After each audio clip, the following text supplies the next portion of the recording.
Okay, if I can have your attention, please, we'll start with our morning media sessions here at Kentucky Speedway. I want to welcome everybody to the racetrack, and appreciate everybody's coverage here this week. And Ricky Stenhouse Jr. joins us. He's the driver of the number 17 Fifth Third Bank Ford for Roush Fenway Racing. And Ricky, let's talk about coming to Kentucky Speedway. Certainly a good mile-and-a-half racetrack that I'm sure you'd like to get your first win of the season here at.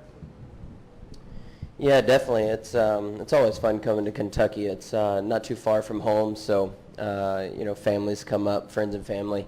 Our first race with Fifth Third on the car this year, so we're excited about that.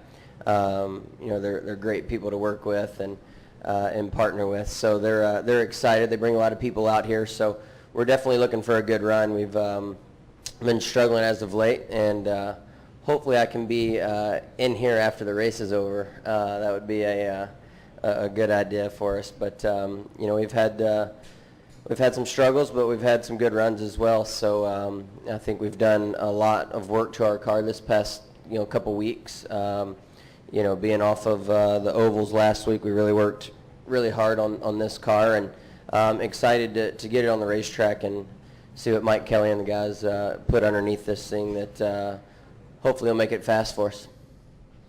Very good. We'll take questions now for Ricky. If you have one, stand up here on the front row. Let's get him a wireless mic. State your name and who you're with, please. Stan Creekmore with RPMTonight.com. Ricky, farther forward on the struggles, because that's something that people have noticed and didn't expect from you. Are you struggling as a driver, or is this team struggling in actually putting together cars that can be competitive? I think we're missing on a lot of things. The problem is it's just not one thing. I don't think that we've missed it on. But everybody at the shop is working really hard. We've changed a lot. Jack's put a lot of money into testing. We've gone and tested a lot. We've still got some more tests planned. I think we've missed it as a team, as a 17 team at racetracks. I've missed it as drivers when we've had decent cars. Michigan, I thought we had a pretty fast car, and I got in the wall early, so I think that kind of ruined a chance there.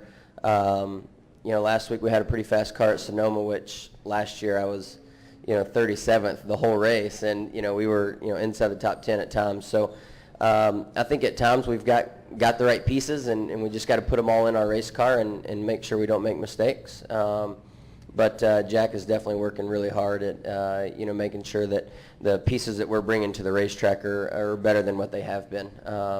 When we thought we had it back earlier in the season, when we had a really good car that turned right off the truck at Bristol, we all had really good runs. So we're looking to bring faster race cars to the racetrack, but everybody from Doug Yates to our body shop to our chassis shop, everybody's working really hard, and they got their head down digging as hard as they can. Over here to Steve.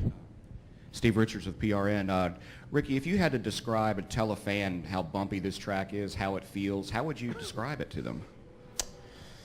I was in Michigan not too long ago. It's kind of like running on the roads in Michigan. There's a lot of potholes up there. So it's pretty rough. I think I remember seeing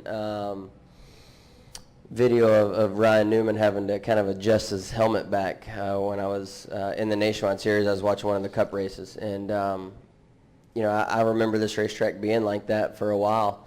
So I mean, it's just kind of pothole after pothole. I mean, it doesn't get that same effect, but it definitely upsets the car and moves it around. But I think if you ask any of us drivers, we enjoy it. So especially coming off of places like Michigan, the racetrack, and Pocono, where it's new pavement, we definitely prefer the surface here at Kentucky. But it's really rough. Down the front straightaways is probably the roughest, one of the roughest places. 3 and 4, 1 and 2 is not too bad, and I think that's why you see the grooves pretty wide down there. We kind of run all over the place. The bumps on the bottom of 3 and 4 are pretty bad. Go ahead, right there, Lee K. Okay, Lee K. Howard, WKYT in Lexington. With your struggles, do you appreciate kind of the way the new point system is set up with the wins being emphasized if you were to get into victory lane, and how that would, what that would do for your team with just one win? Yeah, that would definitely help us out this year. I think we've got some racetracks that we can definitely do that at. Obviously, after our runs earlier this year, we got Daytona and Bristol circled.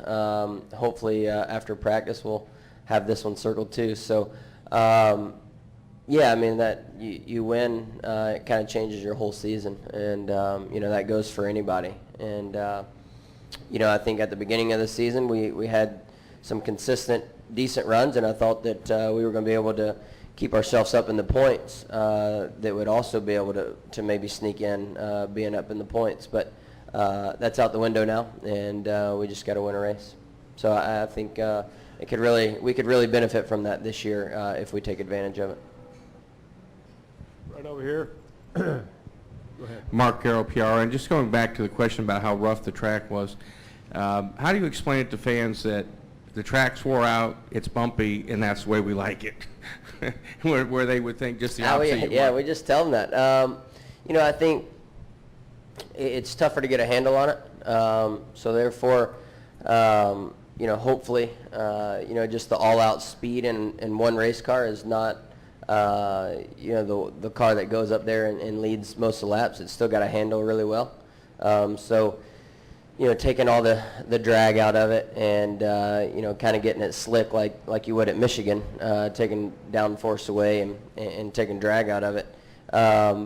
You know, I think you got to have a really good mechanical balance. You got to have some downforce to keep the car settled down, and I think that's why we like it, because if you don't, you know, the cars are just in one line and fairly easy to drive. But here at Kentucky, I don't think I've been in a race car that's easy to drive here at Kentucky. So it's another challenge that we enjoy. Other questions for Ricky? Right here, go here. Pat DeCole, NASCAR.com. Ricky, just in terms of your average starting position, your top 7 tracks are all mile and a halves. Is there a certain comfort level that you have at these intermediates that you think will, you know, eventually translate into your finishes? Yeah, I think so. I think looking at Jack's history on the mile and a halves, it's pretty strong. But I really enjoy the mile and a halves. I think you know, we did really well with them in the Nationwide Series, and the speed that they have is a lot of fun, and I enjoy that. And you know, there's just normally at these mile and a halves, there's so many lanes that you can pick from, and so I enjoy racing on them. Qualifying, I think we haven't exactly nailed down the new qualifying format. I think if it would have been the old format, our starting positions would have been further up this year. But you know, we seem to get one good run in, and then either miss the adjustments, or you know, I go overdrive the tires after, you know, I got all the good out of them. So you know, the mile and a halves are just a lot of fun and carrying a lot of speed, and it's all about keeping your momentum up, and so I really enjoy them.